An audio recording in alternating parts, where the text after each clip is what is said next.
Goeiemôre almal, wees gegroet in die wonderlike naam van Jesus op hierdie geseënde donderdagoggend. Ek hoop julle het lekker geslaap en julle is uitgerus vir die dag wat voorlê.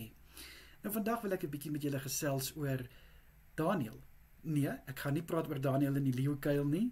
Ek wil praat oor 'n geval wat voor Daniël in die leeukuil gebeur het. En ek is seker ons almal ken ook hierdie gedeelte.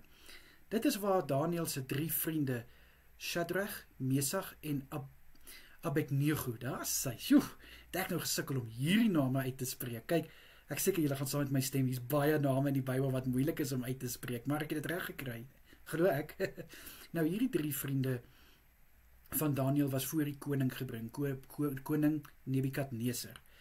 En hy het gesê, hulle moet sy gode aanbid, en hulle het gesê, jammer, maar ons het net een God wat ons aanbid, en dit is God Almagtig.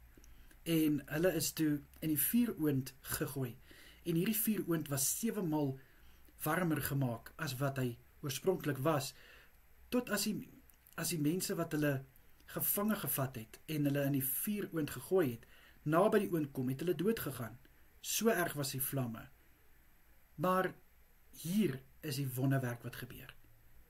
Hierdie 3 mans het in die oond rondgeloop, asof niks bekeer nie. Daar's nie eens, asof amper daar nie eens 'n vuur was nie. Hulle was nie eens vasgebind nie. Kyk, as so iets met jou moet gebeur, wat sal jy doen, kind van God? Jy sal nie weet wat om te sê of wat om te doen nie, want dit is net, 'n mens sal sê, so iets gebeur dalk net in flieks, of so iets is net in 'n droom, maar hier is dit. Dit wys net vir ons, kind van God, as jou geloof sterk in die Here is, as God jou eerste en laaste is, as God die middelpunt van jou lewe is, kan jy verseker weet, God sal vir jou beskerm. Maak nie saak wie teen jou is nie, maak nie saak wat die wêreld teen jou rig nie, jy sal beskerm word. Ek meen, hierdie 3 vriende van Daniël moes nog skaars toe hulle in was, moes hulle al verbrand gewees het, verkool gewees het, maar hulle het nie, want hoekom? God was met hulle.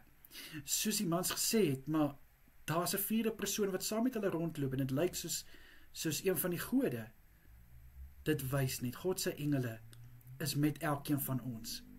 En as jou geloof sterk in God is, en jy weet waar jou toevlug is, jou redding, jou veilige vesting, kan jy verseker weet, kind van God, dat God sal jou beskerm. Maak nie saak wat die wêreld teen jou rig nie. Baie keer voel dit, maar waar is God as iets gebeur? God is daar. God is daar.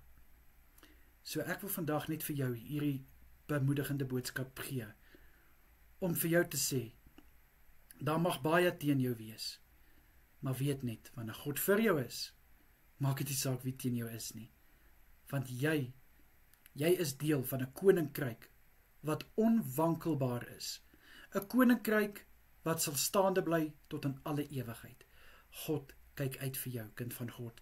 God is met jou, en hy gaan jou nie alleen los nie. So deur watter vuur jy ook al vandag gaan, weet net, God is daai ander persoon, wat in daai vuur vir jou is.